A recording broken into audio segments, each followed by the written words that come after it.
Hello, my dear students. Welcome to Econ by Surbhi and welcome to the graduation economics. जिन बच्चों ने graduation economics रखे हैं, most welcome to this channel. तो इस video में basically हम डिस्कस करेंगे, ये हमारी इंट्रोडक्टरी वीडियो रहने वाली है कि आपको कौन सी बुक लगती है, किस तरह से सिलेबस आता है, किस तरह से आपको क्वेश्चन पूछे जाते हैं। मैं आपको सब कुछ यहाँ पर गाइड करूंगी, ठीक है। तो ये जो वीडियो है स्पेसिफिकली उन बच्चों के लिए है जो पंजाब यूनिवर्सिटी के अंडर ग्रेजुएशन कर रहे हैं, ठीक है जी।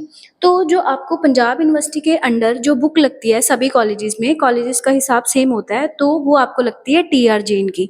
मेरे पास अभी बुक अवेलेबल नहीं है, तो मैं आपको दिखाती। टीआर जैन की आती है इंट्रोडक्टरी टू माइक्रो इकोनॉमिक्स, वो आपको बुक लगती है, ठीक है। तो जो ग्रेजुएशन में क्या होता है, सबसे पहले आप ये समझ लो कि आपको पेपर किस तरह से आता है, ठीक है। ग्रेजुएशन में आपको क्या होता है, 5 यूनिट्स होती हैं, unit 1, unit 2, unit 3, unit 4, unit 5, ठीक है। जो फर्स्ट यूनिट होती है उसमें शॉर्ट क्वेश्चन आंसर आते हैं। आपका 90 नंबर का पेपर होता है, 90 मार्क्स का, 10 नंबर की आपकी असेसमेंट होती है, ठीक है। तो 5 यूनिट होती है, 18 नंबर की, 18 5 90, ठीक है। जो फर्स्ट यूनिट होती है, फर्स्ट यूनिट में आपको आते हैं शॉर्ट क्वेश्चंस, ठीक है। Second unit, third unit, fourth unit, fifth unit, उसमें से आपको क्या आता है, लॉन्ग क्वेश्चंस ही आते हैं आपको, मतलब कोई भी एमसीक्यूज ट्रू फॉल्स नहीं आता, ठीक है। जैसे कि मान लो ये यूनिट 1 है, ये सारी क्या है, यूनिट 1। इस यूनिट में से आपको 2 क्वेश्चन आएंगे 18 नंबर के, 2 18 नंबर के क्वेश्चंस में से आपको कोई एक क्वेश्चन अटेम्प्ट करना होता है। सिमिलरली दूसरी यूनिट में से भी आपको 18 नंबर के 2 क्वेश्चंस आएंगे, उसमें से आपको कोई और एक अटेम्प्ट करना होता है। मतलब ऐसे लिखा होता है, पहला दूसरा और, पहला फिर दूसरा, ठीक है। तो हर यूनिट में से आपको एक एक क्वेश्चन अटेम्प्ट करना होता है। 18 नंबर के वो हो गए, मतलब second, third, fourth, fifth unit में से 18 नंबर के लॉन्ग क्वेश्चन हो गए। एंड जो यूनिट 1 होती है वो कंपलसरी होती है, उसमें से आपको शॉर्ट क्वेश्चंस करने होते हैं। आई थिंक उसमें से आपको 12 क्वेश्चन आते हैं, 11 से 12 क्वेश्चन आते हैं, उसमें से 9 क्वेश्चंस आपने अटेम्प्ट करने होते हैं। 2-2 नंबर का हर एक क्वेश्चन आता है। और यूनिवर्सिटी में क्या होता है, 3 घंटे का पेपर होगा। आपका जो सेमेस्टर है अप्रोक्सीमेटली जुलाई मिड या फिर सभी कॉलेजेस में अगस्त में स्टार्ट हो जाएगा, ठीक है। अगस्त या जुलाई मिड से स्टार्ट होके आपके दिसंबर फर्स्ट वीक में आपके पेपर हो जाएंगे, ठीक है। तो हर बार ऐसे होते हैं कि फर्स्ट सेमेस्टर के दिसंबर में पेपर होते हैं, एंड जो सेकंड सेमेस्टर आपका स्टार्ट होगा उसके अप्रैल में पेपर होंगे, ठीक है। तो जो आप फर्स्ट सेमेस्टर की इकोनॉमिक्स पढ़ोगे, that is our introduction to micro economics, जो आपने +2 में भी करी है माइक्रो इकोनॉमिक्स। बेस सेम रहेगा, मेरी बात ध्यान से सुनना, बेस सेम रहेगा। बट जो आपकी ग्रेजुएशन की इकोनॉमिक्स और जो आपने +2 में इकोनॉमिक्स करी है, उसमें ज़मीन आसमान का फ़र्क है, क्योंकि जो टॉपिक है ग्रेजुएशन में बहुत ज़्यादा वास्ट हो जाते हैं, वो कंटेंट आपका लिमिटेड नहीं रहता। अब तो आपको भी पता है कि पंजाब बोर्ड वालों ने भी कोई लिमिटेड कंटेंट नहीं रखा। तो जैसे ये चीज़ है, यूनिट 1 है, यूनिट 1 में क्या है, सब्जेक्ट मैटर ऑफ इकोनॉमिक्स। आपको पता है, मैं आपको एक और बढ़िया ट्रिक बताती हूँ। ऐसे होता है, जैसे वैसे तो हम सारा कुछ कवर करेंगे, मैं आपको कुछ भी छुड़वाऊंगी नहीं, मैंने +2 में भी आपको कुछ भी नहीं छुड़वाया था। तो आपने क्या करना होता है, ये वाली चीज़ और ये वाली चीज़, एक 18 नंबर का क्वेश्चन इसमें से आएगा, एक 18 नंबर का क्वेश्चन इसमें से आएगा, इन दोनों में से आपने कोई एक अटेम्प्ट करना होता है। तो करो आप सारा, क्योंकि अगर आप किसी बच्चे ने इकोनॉमिक्स आगे लेके जानी है तो मैं प्रेफरेंस नहीं करूंगी कि आप कुछ भी छोड़ो, आप अच्छे से इसको करो, सो दैट कि अगर आप एमए इकोनॉमिक्स करते हो या फिर इकोनॉमिक्स किसी भी फील्ड में लेके जाते हो तो आपको किसी भी तरह की कोई दिक्कत नहीं आएगी। हम जब पढ़ते थे हमें किसी ने गाइड नहीं करा था। मेरे पास खुद के पास बीए मैथ था, बीए मैथ इकोनॉमिक्स, एंड मेरे पास संस्कृत थी।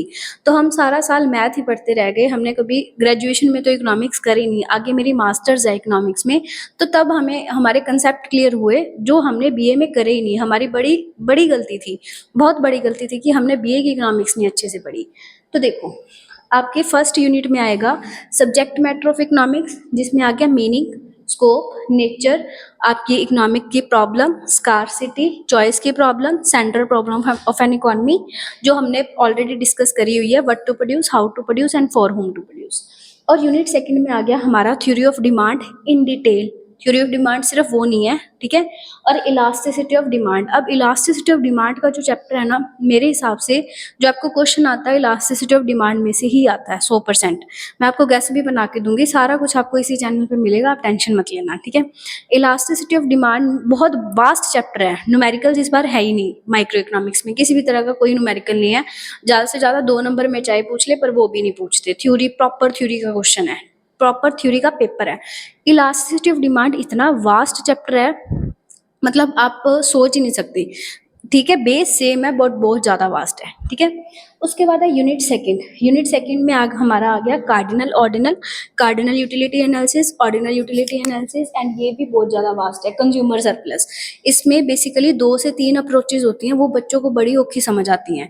और एक होता है income effect, substitution effect, price effect, इसका भी एक इंपॉर्टेंट लॉन्ग क्वेश्चन बनता है, वो भी हम आगे सीक्वेंस में सब कुछ डिस्कस करेंगे। ठीक है, देन ना यूनिट थर्ड में हमारा प्रोडक्शन एंड कॉस्ट। अब मैंने सिर्फ इतना इतना लिखा है, अब इसका मतलब ये नहीं कि सिर्फ ये 2 ही चैप्टर हैं।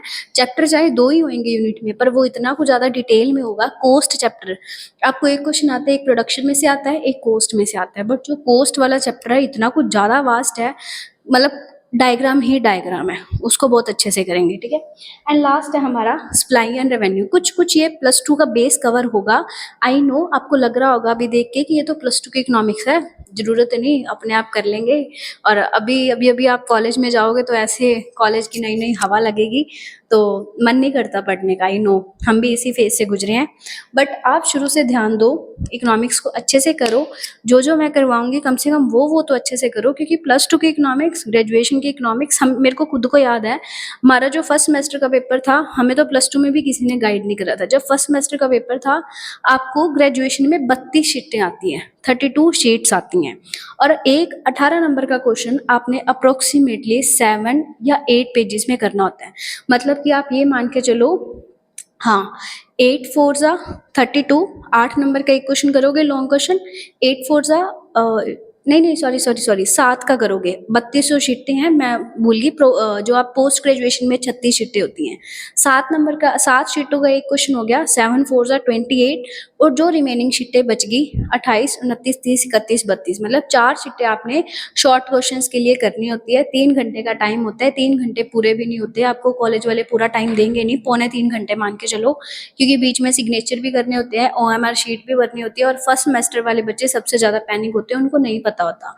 तो मैं सब कुछ यहाँ डिस्कस करूंगी। बेसिकली मेरा पर्पस ये था कि हम थोड़ा सा फैमिलियर हो सकें, उसके बाद ही हम अपना सिलेबस की तरफ जाएंगे। नोट्स कैसे बनाने हैं, नोट्स किस तरह से बनाने हैं, everything we will discuss here. तो बने रहना, जो भी मेरे पुराने बच्चे हैं, इवन जो नए बच्चे भी आएंगे।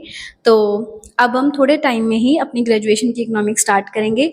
तो मिलते हैं नेक्स्ट वीडियो में। ये वीडियो उनके साथ जरूर शेयर करना जो अभी अभी ग्रेजुएशन में इकोनॉमिक्स रखने वाले हैं। Thank you so much, keep learning and keep sharing.